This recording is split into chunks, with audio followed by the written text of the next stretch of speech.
Our next topic, I think, is similarly, one of the big elephant in the room challenges is to think differently about how we design.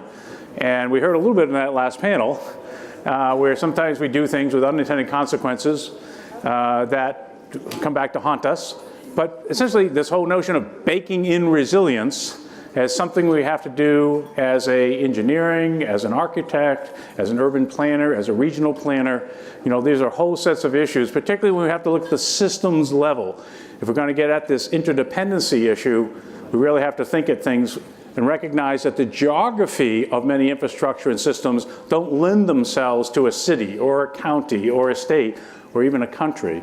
And so this really creates some interesting issues, and we're going to get some great insights on this. I'm particularly delighted, our moderator here, Dr. Najib Abboud, Senior Principal with Weidlinger Associates. Najib I've known for many years. Weidlinger was one of the leaders in the rebuild of the World Trade Center site, amongst other international projects they had. But the ultimate challenge of rebuilding the lower Manhattan in a way that, when it was constantly in the crosshairs, this whole issue, early days, about thinking about baking in resilience was something Najib is really one of the world's leading thought leaders on. So Najib, with that, I'll let you introduce your panel and go forth. Just to tee things off a little bit on this panel, we've had many interesting talks and panels until this moment. Great group. Just to draw a little bit of a contrast. It is an amazing team. The human, the person, has been the hero of the story up until now. It's always been about how to make people more resilient, community more resilient. To the extent there's been talk about technology, it's about how to enable that person to act better, respond better, etc. I'd like to set people a little bit to the side on this panel. Ultimately, all they do is screw things up. Let's talk about things instead. How can we have better things? Just to provide a little bit of context in no particular order, but what we're interested in is building critical infrastructure, and I define it very broadly. We're talking anything on the scale of a city down to the scale of a specific bridge, a specific tunnel, a specific airport, a specific building, for example. The charter is relatively easy. We want it resilient, which means what? We want it to be able to resist better assaults and insults. To the extent that it no longer can, we'd like it to degrade gracefully.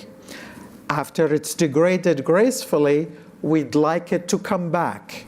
I know Steve has a tendency of saying coming back stronger and better. Let's concentrate on simply bringing it back. We can aim next year for more than that. So that's kind of the idea, the ambition, some of the challenges that we are faced with. I think I recently read the latest statistics is we're just about crossing the threshold of 50% of the worldwide population now counts as urbanized. So this is the first time in history of civilization where more than half of our people, world population, lives in cities. I think that's a dramatic paradigm shift. I think we live in a world of things that are dramatically more interconnected. For those of you that noticed the chart that Steve put up on the screen for worldwide shipping lanes, essentially, if you didn't concentrate on all the arrows, but concentrated on the nodes, there are about 3 or 4 shipping ports in the world through which every piece of cargo goes through. If memory serves, I think Singapore is there, Rotterdam is there, the port of Long Beach is there. These would be the biggest 3 shipping worlds in the port. Then think about half of the ships in the world at any point in time are in water. Then disrupt that system and start thinking of recovery. When I say half of the ships are in water, that means there is no space for them in ports. think in terms of these interconnected systems. Think about our industrial infrastructure that has given up on storing supply, but relies instead on receiving things on time, et cetera, et cetera. These are some of the challenges.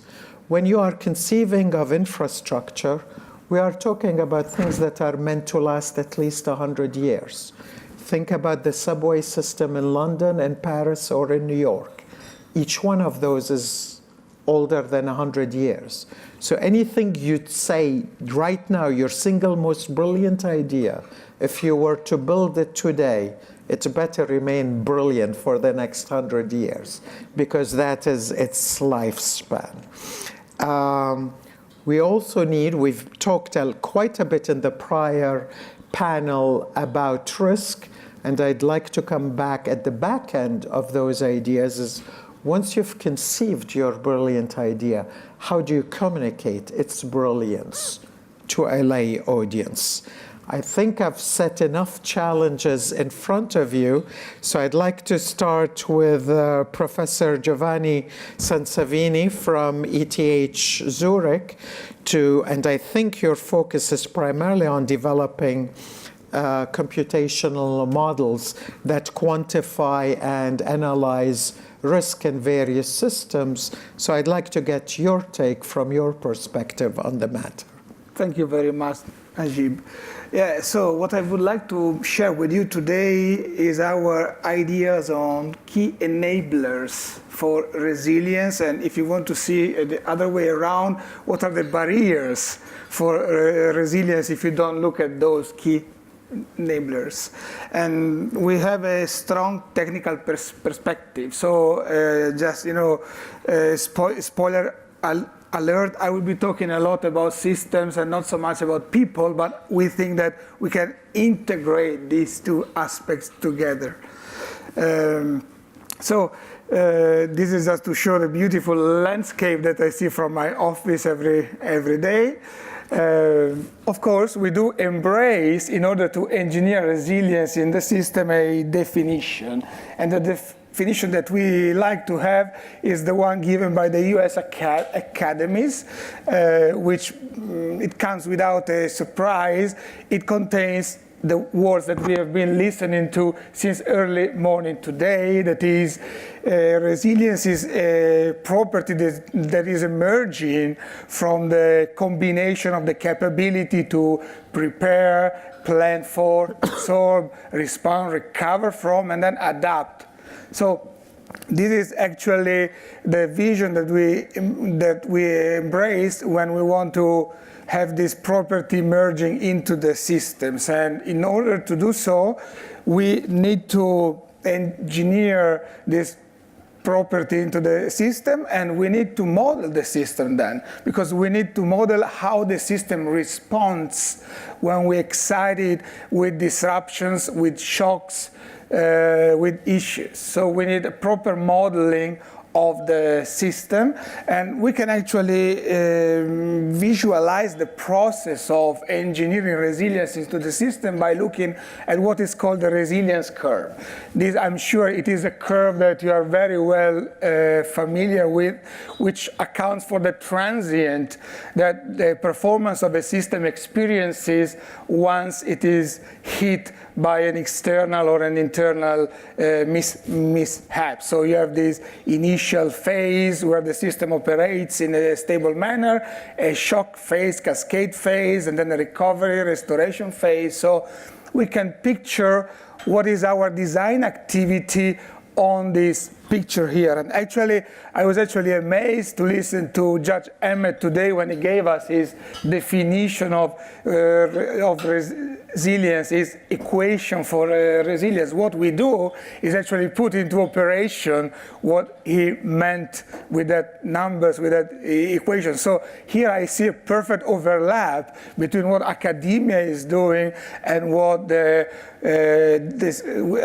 decision makers that ultimately have to take the numbers that we crank out our models and base their decisions on top of that, on them, I'm amazed to see that there is so much good overlap between these two words in a sense. So if we visualize the resilience building process into this picture, before anything happens, before a disruption happens, we need to plan. So we need to have the capability to plan. Resilience tells us to plan against the unexpected, which sounds a bit weird, right? If you think of planning as optimizing the system like engineers like to do. If you talk to any electric power system engineer, plan is equal to optimization. And then the question is, we need to be capable of optimizing under uncertainty. Again, we need numbers, because uncertainty in the end we need to define either in terms of confidence bounds or probabilities, intervals, or of distribution.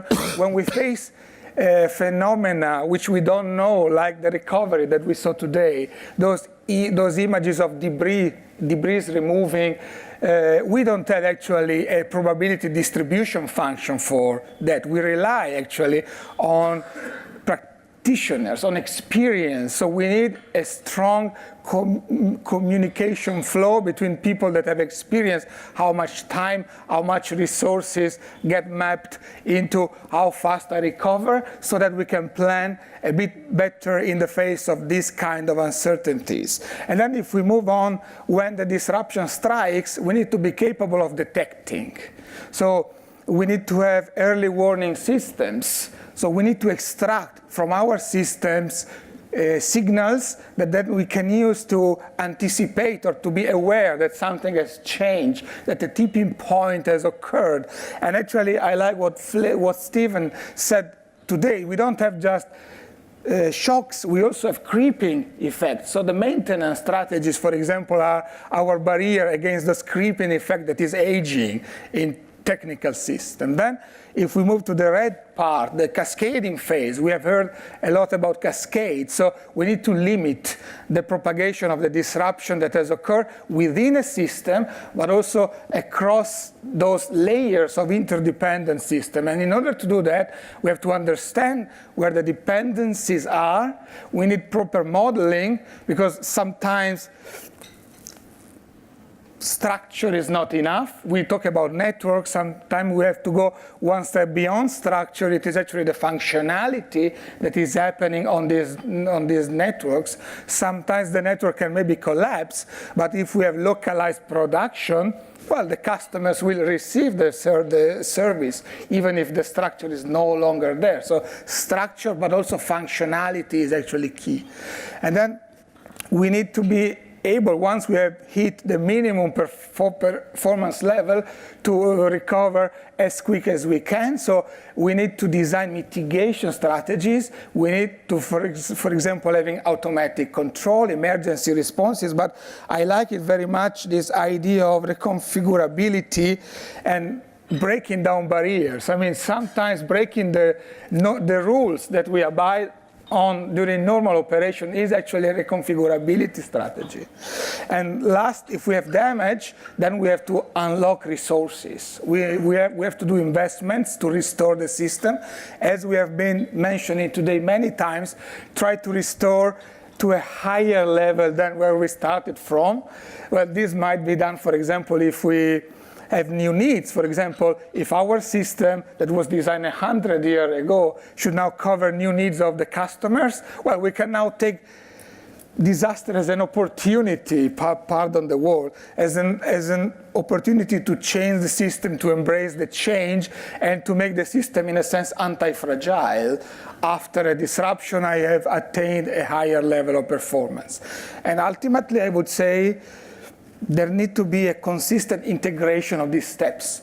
I've been focusing on bits and pieces of this curve, but in the end, the system is one, the community is one. So the engineering of the system needs to be done in a holistic level. So we have to make sure that we are not improving one of these aspects and worsening other aspects. So we have to embrace this overall holistic perspective, I would say. Okay. Professor Jim Harris is a professor of environmental technology at Cranfield University. I think his perspective might be slightly different, where that he also deals with systems, but he also deals with living systems, if I understood you correctly. I do. And thank you for inviting me to be part of the GRRN. You may have noticed that I'm not Paul Jeffrey.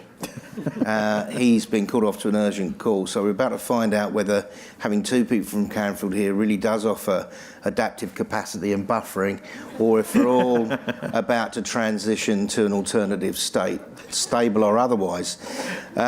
So what I was going to talk about initially is what Paul has been talking about in terms of critical infrastructure.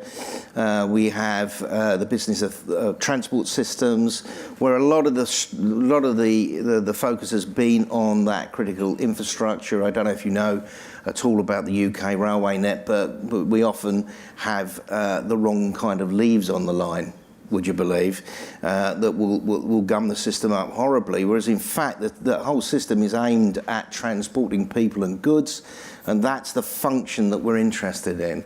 And as a systems, I'm actually a systems ecologist, I'm interested in persistence of relationships and functions in systems, and we need to focus on the way that infrastructure can recover and restore. And I was very intrigued to see Giovanni's last graph of curves, because one of the major things I get involved with is restoration, ecology or ecosystem restoration, and I would have drawn exactly the same curve for looking at the way at which ecosystems would recover after a major perturbation like a mining operation or a landslide or a volcanic eruption. So there are general principles which will allow us to talk across disciplines and across sectors, and I think we mustn't forget that. We need to be looking at the adaptive capacity in systems, and it's interesting you talk about infrastructure that was designed to last for 100 years. Well, we had a go with a guy called Bazalgette to install a very comprehensive sewage system under London in Victorian times, and finally, after more than 100 years, it's getting to the point where it needs a little bit of TLC, and we're currently building a very large ring-like storm surge system for two reasons. One is the capacity of the system is really reaching breaking point because of the number of people who now live in London, but also that with the increase in, and of course it's going to be the variance that's going to get us with climate change rather than the simply the increase in mean, which looks very gentle if you smooth out all of the huge variance that occurs, as you know, in terms of natural disasters. So there is a recognition that there is a need to invest in over-engineered systems, to use some parlance been along for a long time, to be able to provide that adaptive capacity, and far more than simply providing efficiency to the mean. That's going to have to be something we're going to have to grasp going forward. There are several other aspects that we need to consider in this: the risk maturity, the way in which we are going to able to bake in dealing with risk in systems in what will be a resource-constrained future. There's no question about that, be that resources in terms of energy, materials and finance. And we'll also need to look to talk about humans again, forms of citizen adaptation. But I also want to talk briefly about the kind of things where we need to be bringing resilience to systems, and there are two ways in which we can cut these across the various systems that we're interested in, and they are. I've got a lot of interest, and we do a lot of work on urban ecosystems, and as you say, more than 50% of the population of the world now lives in urban areas, and that's just increasing year on year. So the two ways in which we like to think about this is the interactions between the grey infrastructure, the green infrastructure, and the blue infrastructure, the living components and the water. And then the other way of looking at this is across the 5 capitals. I don't mean capital cities, I mean the interdependencies of natural capital, built or manufactured capital, human capital, so the abilities of individuals, social capital, their interactions, and financial capital. And I think we're really on the nursery slopes of trying to understand the ways in, well, one, in which they are interdependent, but importantly, how by investing in one of them, we secure resilience in another one and buffering capacity in that. So I think that's something that we can certainly take on as this incredibly august and experienced group.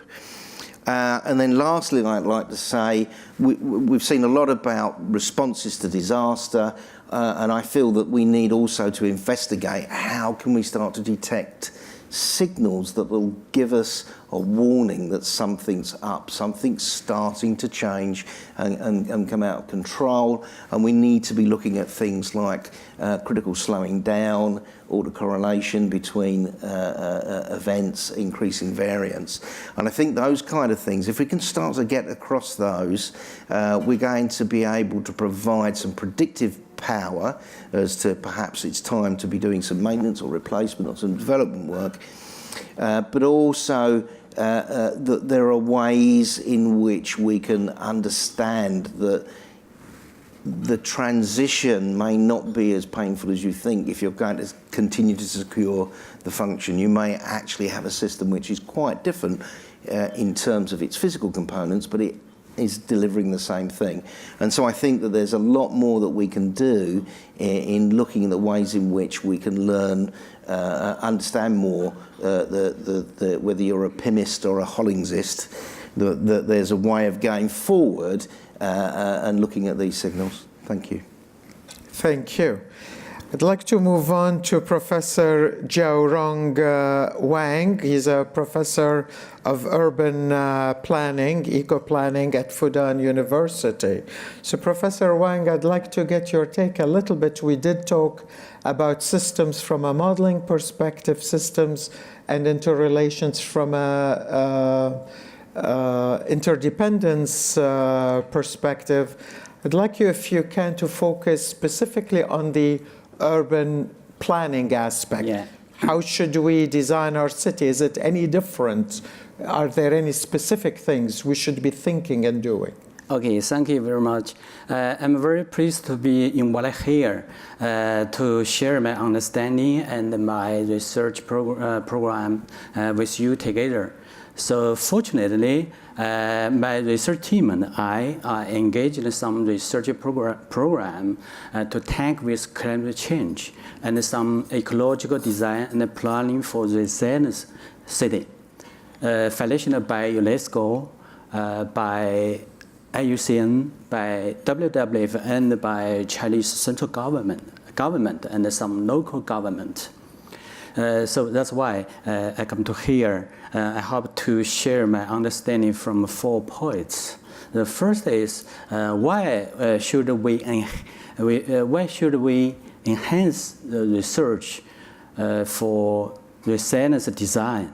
When I got the invitation to be here, when I arrived in Boston, some friends told me, if you hope to buy something in Boston, it's very cheaper, except for time and the strategy. As you know, because we just have 5 or 6 minutes to introduce our reports.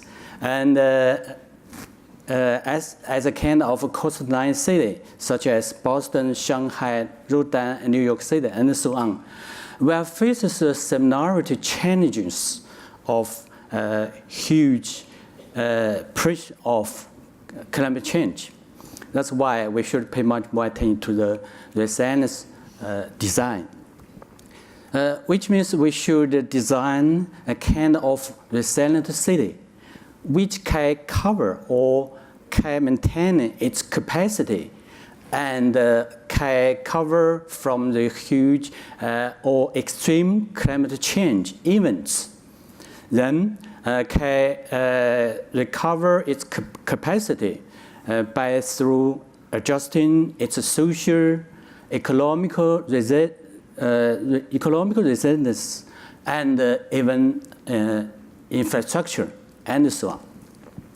So we think about some methodology are very important to study for the resilience design, such as modeling and some big data application, as well as remote sensing and GIS, as well as some database.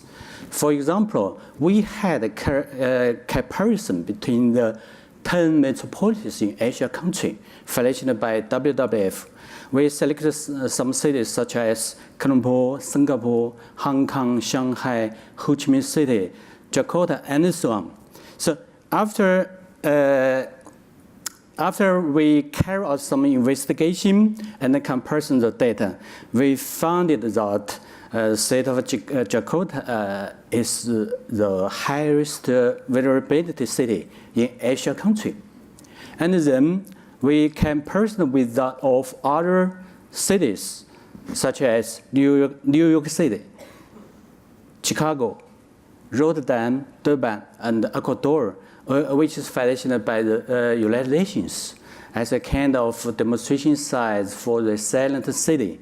We just found there is some similarities for the strategies and the methodologies of resilient design. For example, firstly, we should have a satisfied framework for the guides of planning and designing for the resilient city. And then we should have a satisfied indicator system to evaluate its vulnerability. And then we should set up a pre-alarm system. And then we should enhance our building or enhance our capacity building for infrastructure, such as what introduced Professor Jim Harris. Green infrastructure is very important. But what's the meaning of the green infrastructure? In general, we think about maybe green space, wetland space, waterway. We think about it, it's not enough for this one. We should have the application of big data. We should have a smart city design, and then we should have a low carbon application, green energy, and so on. So according to my understanding, we would have some successful experience to study for resilient city indexes, such as RCI, was put forward by the state of New York and Buffalo, and UC Berkeley, and some other RCI indexes put forward by United Nations, by other countries. So fortunately, Chinese government and many local governments in China have put forward the target of resilient city as our future planning.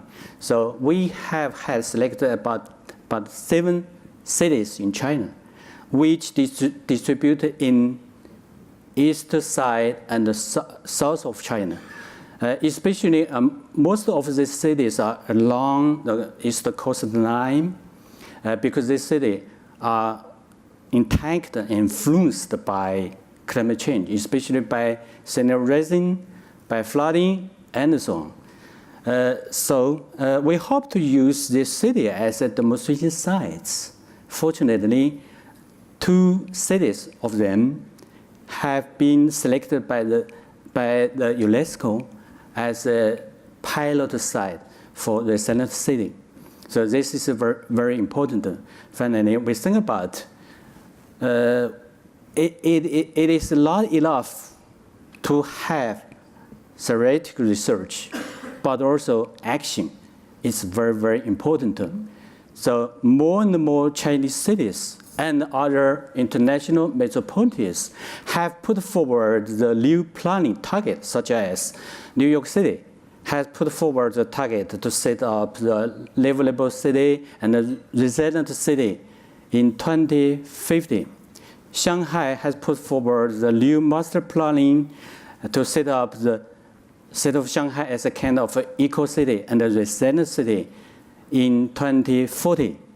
So this morning I just get some information. The city of Boston would be a kind of livable city and a resilient city in 2030. This is a very good practice. So we think about, as a conclusion, we should pay much more attention to the framework, construction, and the building of indicator system, and set up a satisfied governance mechanism, and satisfy our policy and institution. That's all. Thank you. Thank you. Next, Daniel Hiller, Director of Strategy and International Partnerships at Fraunhofer Institute. Daniel, Fraunhofer is obviously famous for being the applications R&D center. So maybe you can tell us more on the application side of things. What seems to be the direction forward? What's catching on? What's not working from your perspective? Okay, so you put the odd one out actually on this panel because I will admit to it, I am a political scientist by education, trying to translate and actually mediate in an organization that's mostly comprised of engineers, right? And I know the thing that gets the social scientists a bit uncomfortable now is we're in this panel where we want to talk about numbers, about figures, about formulas, right? So we're looking for a formula how to design for resilience. Ideally, we look for a quantitative method how to measure resilience. And the business people in the room who would really, and I'm not only talking about the construction businesses and potentially banking, I'm also talking about insurance and reinsurers. They want to know, can we put a price tag on it, right? Can we know what is it worth? Can I measure a status of my resilience, take measures, give me a price tag, and then tell me how much did I improve? And of course, when we look back to the times that Steve touched upon this morning, we look at classical risk analysis, quantitative probabilistic risk analysis. Fairly easy formula, right? We got the probability times the consequence. We take a scenario. The scenario could be, we heard your company building World Trade Center 1. Let's take a scenario, a truck bomb, X amount of pounds of explosives being, exploding next to a building. What's the physical consequence on this built infrastructure? Now that is obsolete in the world that we're talking about. What I'm saying is, we will not be able to claim that a piece of concrete will be resilient, right? We're talking about lifeline infrastructure systems that deliver a service, a public good that we all rely on. Yet, I also would argue, and you know the debates in the academic discourses where in many times our social science and humanity colleagues keep saying, it is only the human in the loop. It is only the human that can actually realize resilience by behavior, by organization, by good reaction, by creativity and adaptivity and all these things that I mentioned. Yet, as Fraunhofer, I still put the flag in the ground and keep up the claim, yes, the engineers can contribute to it as well with some smart tools. And if I go back to what Giovanni showed, that graph, we always use it too in our illustrations. And what we then try to do, we pretty much put color in that surface underneath your performance curve. When you lose performance, you have that disruption, you come back up. And Steve, you show these different curves too, right? That surface between the curve and your performance is basically what you want to calculate and what you need to calculate in order to give someone an idea on where his or her resilience level is. And I think there are some very practical tools that we work on that can actually, for instance, in the urban development arena be applied. For instance, in very rare cases in the Western world, we have the chance that an entire new neighborhood is being built from scratch, right? Unlike Asia, where we have new metropolitan areas being fully built from scratch in European old historical cities, it's sometimes maybe the little neighborhood or the borough that's either being retrofitted or redesigned. And then we actually get an opportunity. And just to give you an example, the beautiful city of Copenhagen a few years ago designed a new neighborhood in the harbor area. It's called Nordhavn, the Nordhavn district. In Hamburg, actually, Hamburg South also has a new artificial city district that was completely designed brand new. And when we have such an opportunity where we get involved in projects, sit together with the architects, the urban designers, we, for instance, develop software-based engineering tools where we model the different setups, the designs, and of course, yes, you can hold me accountable. Yes, we also have to apply some of the knowns, not only the unknowns, because as engineers, you still need some boundary conditions. Yet, what I think where still a lot of work is needed to be done, and that's what I think Steve is expecting all of us today also, is to say, not to just say how great we are already, but to point out what we need to do. We need to be able, as engineers, to basically calculate that energy within the system, the capacity that many of you, I think, touched before. How much energy is there in my system, and be that system my transport network, or be it the health sector, to actually have that curve when you come back up, to have that surface be as small as possible, right? And there are a lot of approaches that we work on in very practical terms. We do that collaboratively, both on the national and European level. Any funding scheme that exists in Europe, both nationally and EU, always requires that the industry, the practitioners, have to be in these projects. They define the requirements, they define the demands. But, and I will conclude with this, as I've talked enough already today. When we engage with those companies that I also touched upon this morning, and we ask them in a closed room, and we have some confidence and some trust established, do you know what's going to happen to your operations if you are out of energy, for example, for an entire day? Or if you lose your node in your logistic chain in Singapore, how quickly will that trickle to your hub in Frankfurt? When they're honest, they will have very big eyes and say, well, we do business continuity management. We ask, what does that look like in terms of engineering? Well, we had KPMG or PwC in our house, and they gave us this report, and they gave us organizational guidelines and management tools. Who talks to who leaves the building when, who calls the insurance? I said, that's all good, but that's all organizational stuff. What does physically happen? Have you simulated that? Do you have a model for that? Do you know how you can reroute from Singapore, the goods floating from Singapore?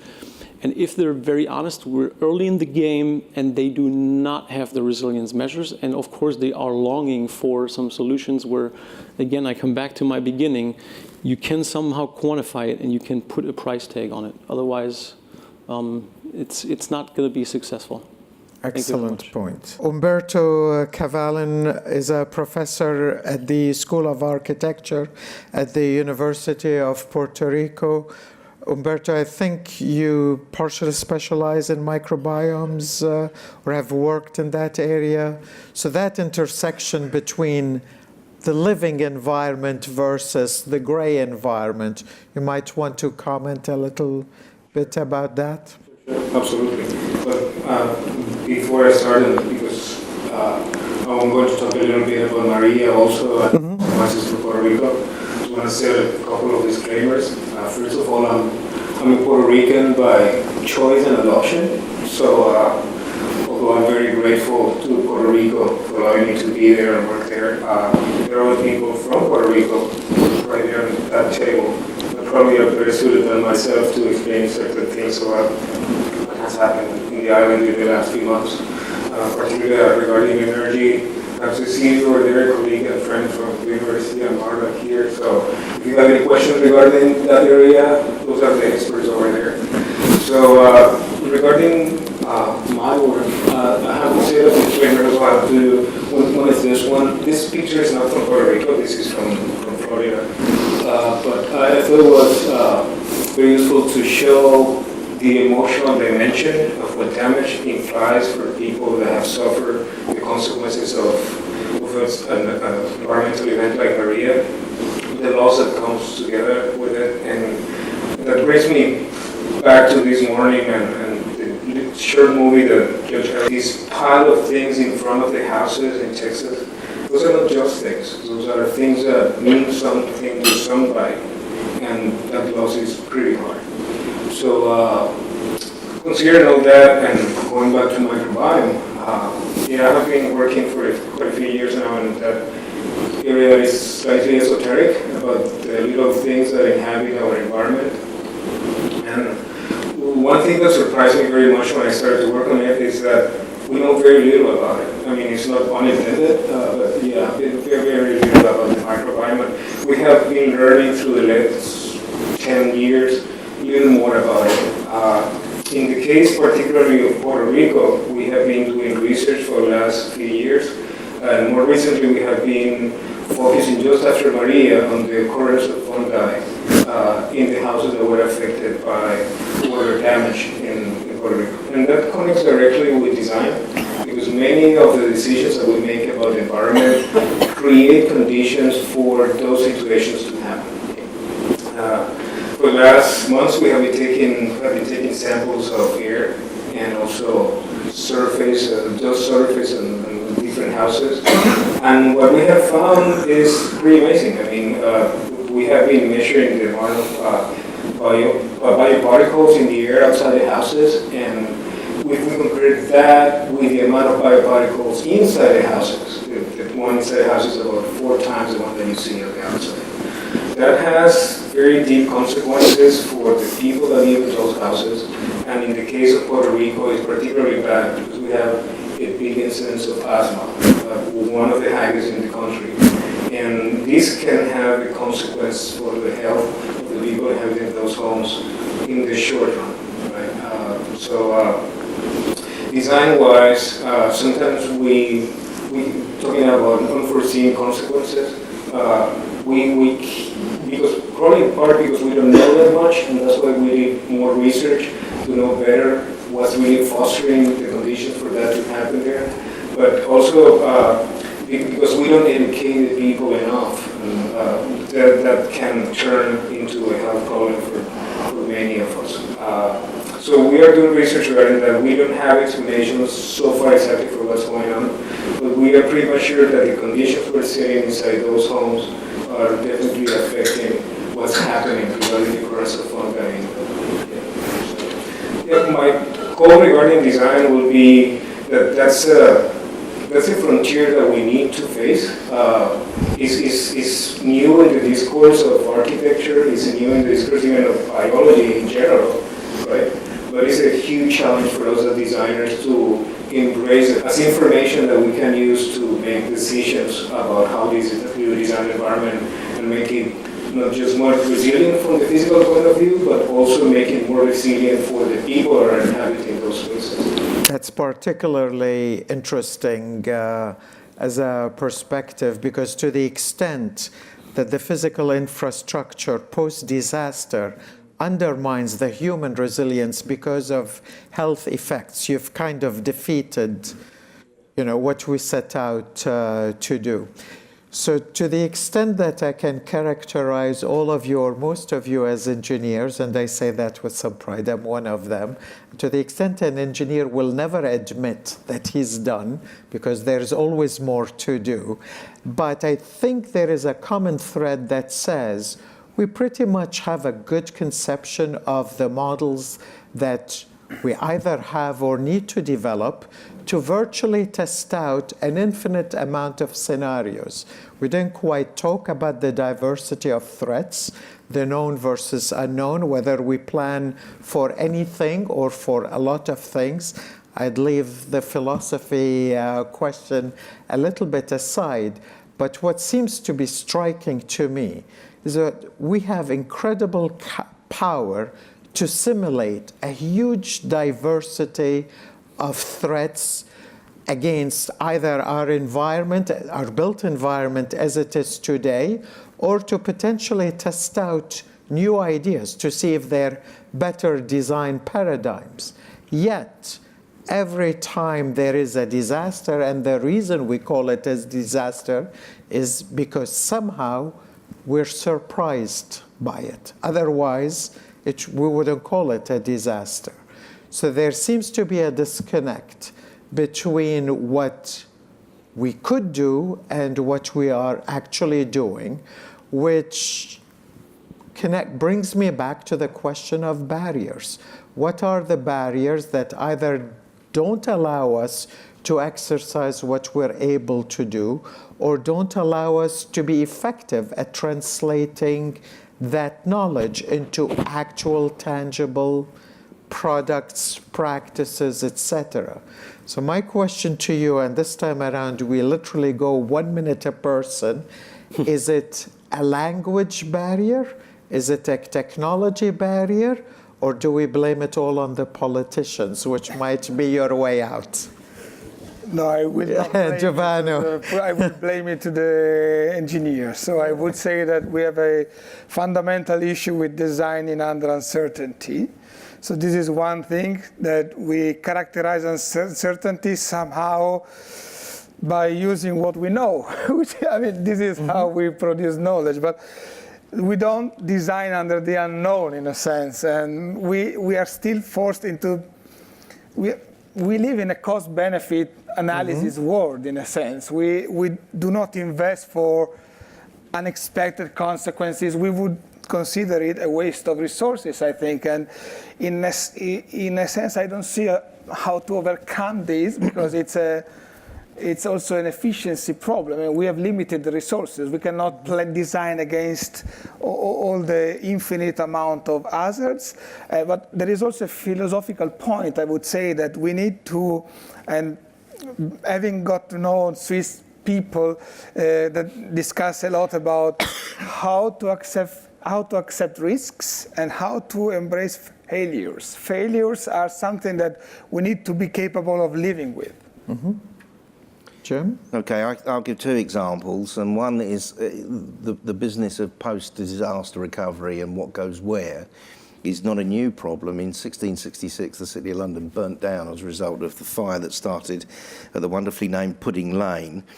And Christopher Wren had a fantastic model of a city that he'd like to rebuild from the ashes. So the first barrier I give you is a legal one, which is property rights. And we heard this morning about the recovery post the terrible Boxing Day tsunami, was that the way that was dealt with is that communities were asked whether they wanted to rebuild it the same or differently. But on a bigger scale, with something like the City of London, that was a barrier. There's often also a language barrier. And so the second thing I can offer is that, and it was interesting that when Brian was speaking this morning, I don't know where he is now, he was talking about, there you are, talking about giving people options. We too in the UK used to say, okay, one of the options is that we can let the sea in a bit to take, and that was managed retreat. Only being the UK, that was not Churchillian enough language, and so it's now managed realignment, and suddenly you can do it anywhere. It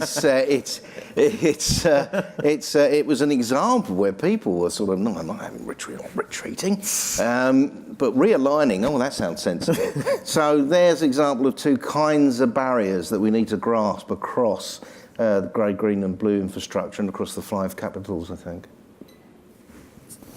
I think 3P plus 1T should be very important to keep the higher diversity of the city, which can tank with the climate change. The first P should be policy. Policy is very important. The second P is should be popularization of ecological and environmental knowledge. And the third P should be public participation. This is very important. We should make our general publics to know what's the meaning of resilient city, what's the meaning of ecological city, and what's the importance of nature conservation. In other words, diversity is not only biodiversity, but also should have economic, culture, history, landscape, and even we should have the diversity of technical way to keep the resilience. Thank you. Najib, you're not going to take this personal, right? We know each other for a couple of years. Sure. We need different engineers than you in the future. Political scientists, for example. No. What I'm saying is, and I totally agree with Giovanni, the way we educate engineers still today does not satisfy what the future resilience engineer needs as an expertise and knowledge. We start now. Again, another reason why Northeastern and Freiburg and our university at Fraunhofer, why we get along so well. We need to build new educational programs where the future engineer calculates and designs differently.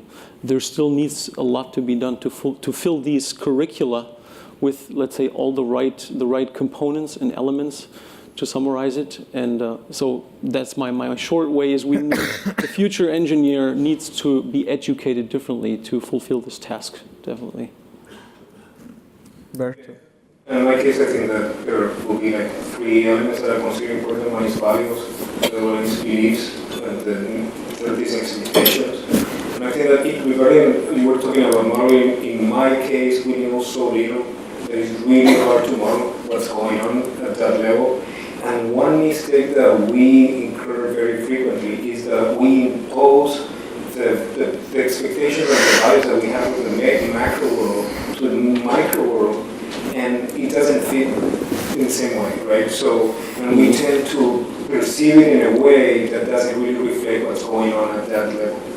And that regarding the scale of microenvironment, but then when I go all the way up to the scale of, for example, government, I mean, we have suffered a combination of the triad in Puerto Rico in a very harsh way. At least my impression is that, in connecting back to the lecture of the judge this morning, we have been rushed into a normality that has put a burden on us that is very heavy.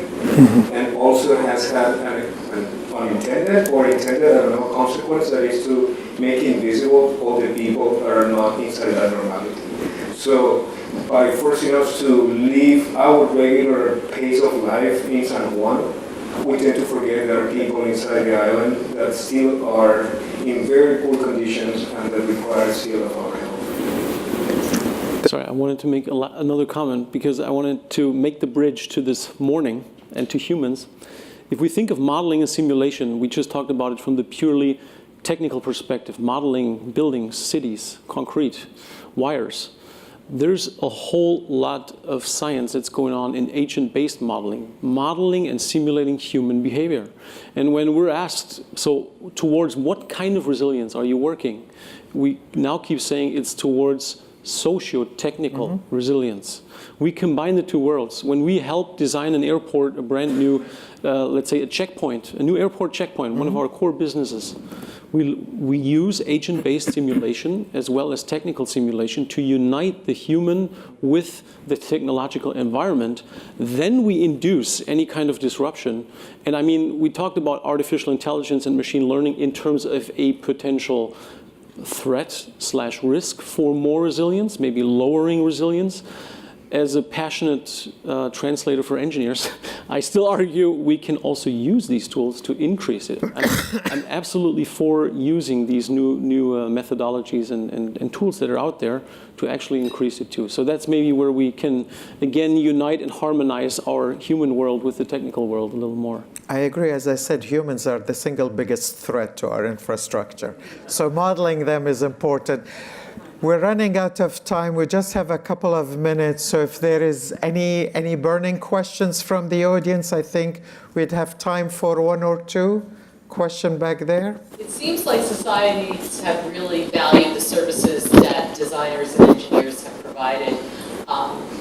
We're trying, I think, as a group to figure out how to put resilience in, and we're kind of using asset management as the buzzwords. And the idea is that you think about the structure or the system from the moment it's considered to the time that it's finished.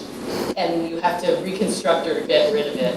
And in the United States, we seem to have gone from maybe a 30-year life to a 50-year life, which is very short relative to most everywhere else in the world. And so kind of the question that I ask you is, in your research, how are you using the idea of asset management, thinking long-term, and adding resilience into the things that you're doing and the things that societies need to be doing? This is a good question.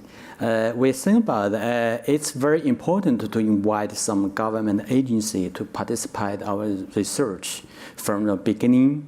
Then we can set up some pilot sites or demonstration sites. And then we can invite different experts, give some evaluation.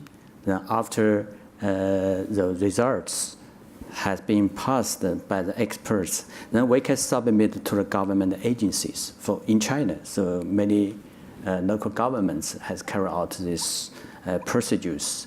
So I think it's better to guarantee our research results should be carried out by our government agencies. For example, when we carry out the new master planning or some detailed planning for the future development, we should carry out some research projects from different universities and from different institutes. So this is institution. Anyone else would like to add anything? Daniel? Just one brief example, in maybe to a similar way how we think in that direction. A big theme that actually our president, Fraunhofer president, is promoting strongly is the topic of biological transformation. What we mean by that is we want to adapt mechanisms from nature and biology and translate them into technology, into engineering systems. Just one buzzword to put it out there, self-healing materials.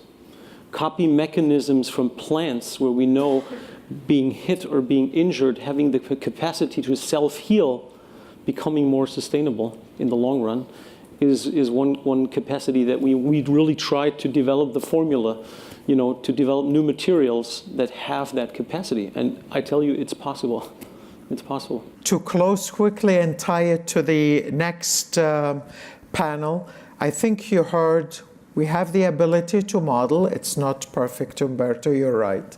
We have the ability to quantify improvement in resilience. We have the ability, therefore, to attach a value add, a numerical value add to what we do. Yet Giovanni says engineers, and I think Daniel concurs, are self-limiting in that we still strive for efficiency rather than selling that value add. So it's potentially either a terminology barrier or an incentive barrier or setting value barrier. The incentive discussion will be exactly the subject of the following dilemma. So anything this panel didn't answer, I'm sure the following panel will answer and complete the picture. So Warren, it's yours.